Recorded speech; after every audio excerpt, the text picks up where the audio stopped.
त यो हेरिदिनु न एकचोटि कुन मिरिङको लागि बिहान फोन गरेको थिएँ नि मैले तर खासै बाइक त रहन्छ है अहिलेसम्म त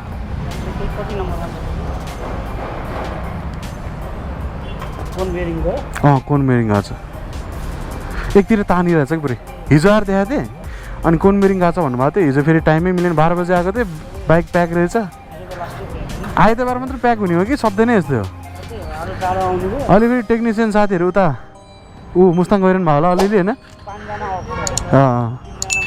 दिलीप भाइ पनि उतै होला त्यही हो एउटा अर्को प्रब्लम चाहिँ यो वाला यसको केही सोल्युसन छ कि छैन एकचोटि भनिदिनु ल मलाई यो सिधा पारेर यसो नि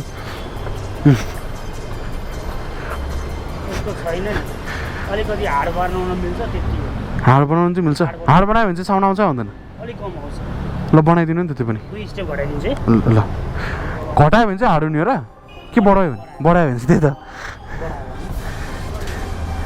अफ्रोमा ठ्याङ ठ्याङ ठ्याङ ठ्याङ हानिरहेछ अझै पनि ड्युक 200 को कोन बेरिङ फेर्नु पऱ्यो भनेदेखि कति कस्टिङ पर्छ भनेर त्यो कुराहरू चाहिँ मैले मेन्सन गरेको छु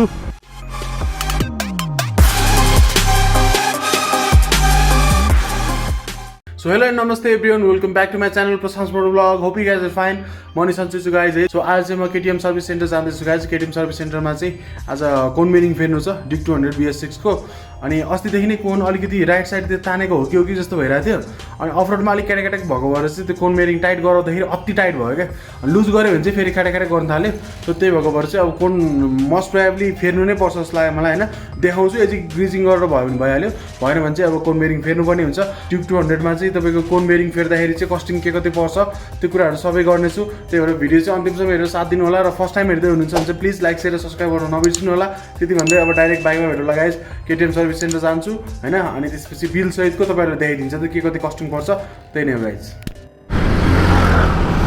ओके अल राइट गाइज बल्ल बल्ल बल्ल बल्ल आधी घन्टाको मिठो जामपछि घरकोबाट यहाँ आइपुग्यो यति नमजाले जाम छ त यो झन् अफिस टाइममा यो सबवे त झनै जाम क्या अब सबजना के भयो भने मेन रोड जाम हुन्छ भनेर सबवे आउनु थाल्यो अनि सबवे झनै जाम भइदियो क्या बाटो यति साँगुरो छ द्याट ढेर झन् चाँडो जानुपर्ने अब त्यहाँ पालो पाउँला कि नपाउँला ठेगानै नभइसक्यो क्या गाइज आज पालो नपाउला जस्तो पनि लागिसक्यो मलाई एउटै मात्र सर्भिस सेन्टर छ फेरि दिमाग खराब अनि टाइममा गएन भने पालै नपाइदिने क्या तनाव चाहिँ त्यही हो अहिले 8-10 वटा ड्याङ ड्याङ सर्भिस सेन्टर भयो भने जहाँ भने घुसाइदिनु हुन्थ्यो नि त एउटै मात्र छ यहाँ अब सानो गौचरणमा अब त्यहाँ गराएन भने फेरि उता ठिमीमा छ ठिमीसम्म गइरहनु पर्ने हुन्छ त्यहाँ पनि फेरि सानो खालको छ प्याक भइहाल्छ गाइज सो यो अलिकति हामी रस हान्नुपर्ने हुन्छ रस राइड हुन्छ अब दिमाग खराब हतार भइसक्यो मलाई बाबाले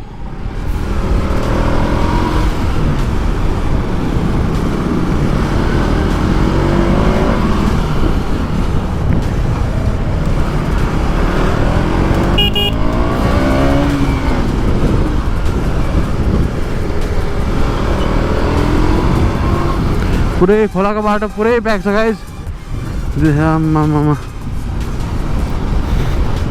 फेरि यता सानो गौचरण जानलाई चाहिँ अब मेरो घरतिरबाट चाहिँ बेस्ट भनेको यही बाटो नै हो क्या खोलाको बाटो अरू बाटो मेन रोड त झनै जामै जाम हरेक चोकमा जाममा बसेर जानुपर्ने हुन्छ यहाँबाट चाहिँ एटलिस्ट अलिकति त्यो मजाले एउटै फ्लोमा गइरहेको हुन्छ गाडी बाइकहरू कुन एकतिर तानेको जस्तो भएर पुरै त्यो ह्यान्डल बेसर समाएर चलाइरहनु परिरहेछ क्या होइन त्यसले गर्दाखेरि कस्तो हात गलिरहेछ यार मेरो अब कोन फेरिसकेपछि चाहिँ यस्तो कम्फर्टेबल फिल हुन्छ हो आज कोनको काम चाहिँ बनोस् गाइज कोनको काम बनेन भने बर्बाद हुन्छ फेरि आइरहनु पर्छ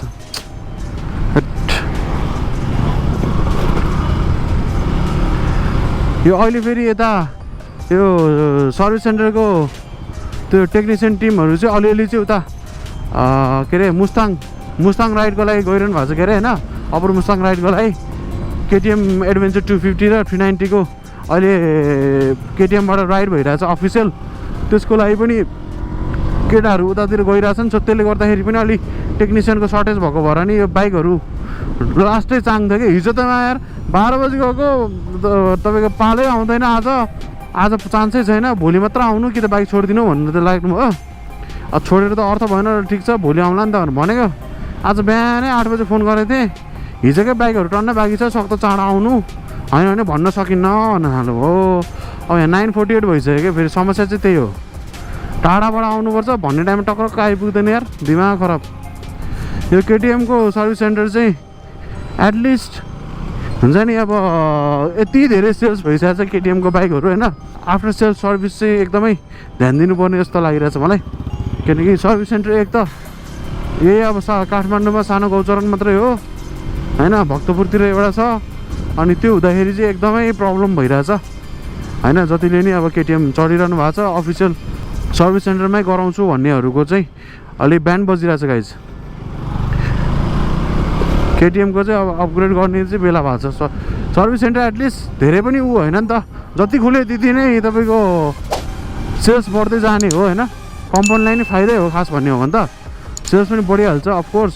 अब अहिले अब कतिले चाहँदा नचाहँदै पनि अब बाहिर गराउनु परेर हुन्छ क्या बाइक होइन, सर्भिसिङदेखि लिएर रिपेयरदेखि लिएर। किनकि अब सबैजना यसरी मेहनत गरेर पुरा सोरुममै गर्छु भन्ने लाइक आइरा हुँदैन नि त। सो अलिकति यो कुराहरू चाहिँ ध्यान दिनु भयो भने चाहिँ तपाईँहरूले राम्रो हुन्थ्यो भन्ने मेरो एउटा सानो सजेसन। म सानो मान्छेको सानो सजेसन भनौँ न त। सो रातो पुल आइपुग्यो, ओ माई गड, अझै कालो पुल आउनु बाँकी छ जिन्दगीमा। चाँडो चाँडो चाँडो चाँडो जानुपर्छ, जति चाँडो गयो त्यति चान्सेस बढी हुन्छ, जति ढिला गयो त्यति चान्सेस लो हुँदै जान्छ। सो ओइमा ठोक्केलाई जस्तो डर लाग्ने यार। अलमोस्ट सानो गौचरण आइपुग्न लाग्यो। अब यो एक टर्निङ माथि पुगिसकेपछि सानो गौचरण आइपुग्छ गाइज। ओहो लास्टै हतार गरेर आयो यार, खानै नआइकन आज यार। म त खाना खाएर बस्यो भने ढिला हुन्छ भनेर बरु गएर यसो जे भने खाम्ला, पहिला काम चाहिँ सकौँ भनेर। 2 दिन भइसक्यो यार आएको, तेलैमा 4-500 त तेलै खर्च भइसक्यो। अब कोनमेरिङ बनाउनलाई अहिलेसम्म बनेको छैन, गाह्रो छ गाह्रो। सो अलराइट गाइज, हामी केटिएम सर्भिस सेन्टर आइपुगेको छौँ फाइनली। बाइकहरू त्यति खासै देखिएन जस्तो लाग्यो मलाई, के हो नल्यायो कि दम देखायो हुनु त यार। ओके सो यहाँ राख्छु अनि त्यसपछि कुरा गर्छु है त।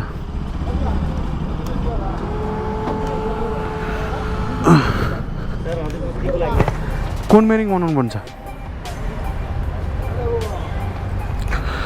हट गऱ्यौँ हो यार।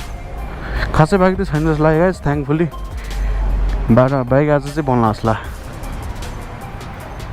खै यो हेरिदिनु न एकचोटि कोनमेरिङको लागि, बिहान फोन गरेको थिएँ नि मैले। तर खासै बाइक त रहन्छ है अहिलेसम्म त।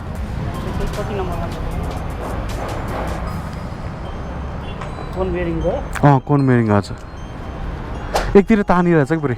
हिजो आएर देखाएको थिएँ अनि कोनमेरिङ गएको छ भन्नुभएको थियो। हिजो फेरि टाइमै मिलेन, 12 बजे आएको थिएँ, बाइक प्याक रहेछ। आइतबार मात्रै प्याक हुने हो कि सधैँ नै यस्तै हो। अलिकति टेक्निसियन साथीहरू उता मुस्ताङ गइरहनु भयो होला अलिअलि होइन। दिलीप भाइ पनि उतै होला। त्यही हो। कति 30 जना कि 40 जनाको राइड छ के अरे होइन? इन्डिया राइडरहरू आइरहेछ। सही धन्न बन्ने भयो। म त आज नि फेरि पालो नआउने हो कि भनेर हतार ल्याएको थिएँ। हजुर ल गाइज, हाम्रो चाहिँ अब कोनमेरिङ चाहिँ बन्ने भयो। यस्तो नमजाले तानिरहेछ, हातै गयो हेट।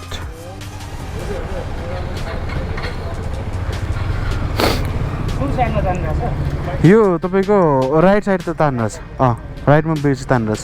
एउटा अर्को प्रब्लम चाहिँ यो वाला, यसको केही सोल्युसन छ कि छैन एकचोटि भनिदिनु ल मलाई। यो सिधा पारेर यसो नि।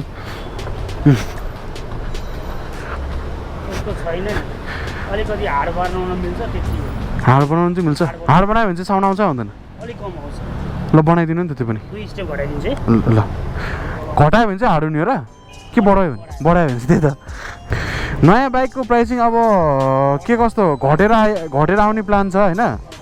भनेपछि नयाँ अहिले के अरे त्यो सिल्भरवाला ड्युक 200 को त प्राइस घट्छ होला नि त। त्यही त नि। रोयल इनफिल्डको त तपाईँको टमा पर्ने गरी घटिहाल्यो, 5 लाखमा आउनु थाल्यो। टिकटि गरे नि त त्यही त त्यसले गर्दाखेरि चाहिँ धेरै नै त्यसले गर्दा घट्यो अनि नि घटायो एक्साइज ड्युटीहरू सबै घटाइदिएको छ के अरे होइन त्यही त भनेपछि त तपाईँको नयाँ ड्युक त अब अलमोस्ट 5 जतिमा आउँछ होला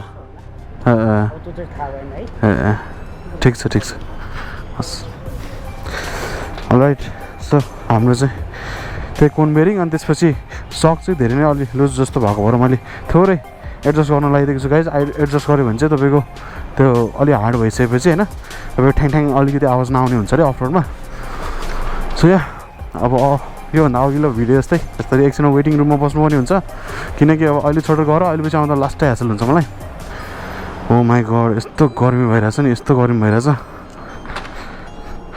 सो या कोन बेरिङ फेरिसकेपछि अनि भेट्छु 2 hours later पानी पऱ्यो गाइजहरू पानी पऱ्यो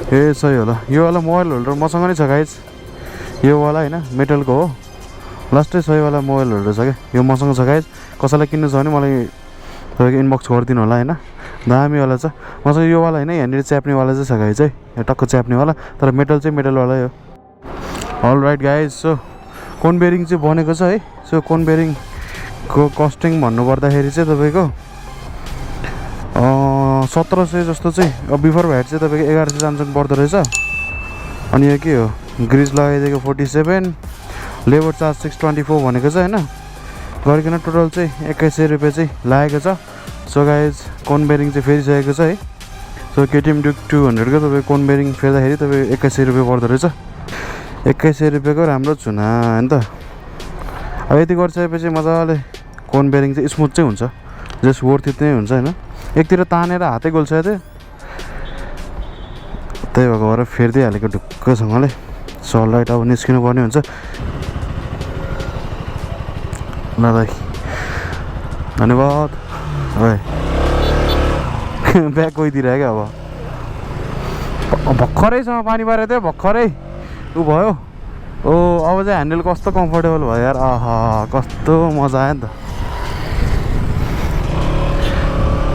अब चाहिँ कस्तो लास्टै लुज भयो जस्तो फिल भयो क्या अब ल त्यो पुरै टाइट चलाइरहेको थियो नि त पुरै लुज भयो जस्तो भयो नि त कोन बेरिङ चाहिँ यस्तो अब त आम्मामा कस्तो कम्फर्टेबल फिल भयो नि बाइक यार नत्र यतातिर तान्थ्यो क्या राइटतिर तानेर है साह्रो न साह्रो अनि त्यो ह्यान्डलहरू होइन टक्क स्लो मोसनमा स्पिडमा चलाउँदा खासै नोटिस हुँदैन तर त्यो स्लोमा चलाउँदाखेरि चाहिँ यता तान्दै जान्छ क्या अनि कस्तो त्यो हात दोहोरो पारेर समाइरहनु पर्ने हुन्थ्यो ह्यान्डल भने अहिले चाहिँ अब एकदमै स्मुथ टाइपको भयो सो या वर्थ इट नै भयो पैसा गए पनि होइन 2100 रुपियाँ चुना लाग्यो लगभग 1600-1700 रुपियाँ चाहिँ तपाईँको कोन बेरिङ अनि लेबर चार्ज तपाईँको 300-400 रुपियाँ थप्दो रहेछ सो या गाइज मैले तपाईँलाई यो भिडियोमा ड्युक 200 को कोन बेरिङ फेर्नु पऱ्यो भनेदेखि कति कस्टिङ पर्छ भनेर त्यो कुराहरू चाहिँ मैले मेन्सन गरेको छु अनि या अब डेलिभरी भ्लग गाइज डेलिभरी आजकल खुब म डेलिभरी यताउता हिँडिरहेको हुन्छ डेलिभरीको लागि अब कामै त्यही छ गाइज गर्नु परेन होइन आफ्नो लागि आफै खट्नु पऱ्यो नि त गाह्रो छ सो अल राइट गाइज है हाम्रो सेकेन्ड डेलिभरी ब्रदरको लागि ओके हजुर गर्मी त यस्तो वाइल्ड गर्मी छ आम्मा हजुरको हो यो ए नाइस ओके हजुर तर बोयाको चाहिँ तपाईँको स्पिडमा च्यार गर्छ क्या पहिला मैले नि फर्स्टमा त्यही युज गर्थेँ ओके स्योर ल सही हुन्छ म लिङ्क डिस्क्रिप्सनमा नै हालिदिन्छु मेरो स्योर भइहाल्छ ए ल स्योर आज रापमान ब्लग्स रहेछ गाइज चेकआउट गरिदिनु होला म लिङ्क डिस्क्रिप्सनमा हालिदिन्छु होइन सो अल राइट गाइज है अहिले बेलुका कति 6:50 भइसकेको छ हतार भयो आज दिनभर यस्तो ह्यासल भयो यस्तो रस भयो दिन है आम्मामा पुरै गलिसक्यो क्या हुन्छ नि भ्लग गर्न पनि त्यो एनर्जी नै नआइसक्ने अवस्था भइसकेको छ लास्टै नै जान गल्यो गाइज है दिनभरि 2टा डेलिभरी सकाएँ केटिएम सर्भिस सेन्टर गएँ र यति नै भन्दै अब यो भ्लग चाहिँ एन्ड गर्नतिर लाग्छु गाइज है so yeah guys first time हेर्दै हुन्छ अनि प्लिज लाइक सेयर सब्सक्राइब गरिदिनु र त्यति भन्दै यो ब्लगमा बिदा चाहन्छु। Yeah this is me Prashant Mahajan guys signing out. Peace love you all. फेरि भेटौँला नेक्स्ट ब्लगमा।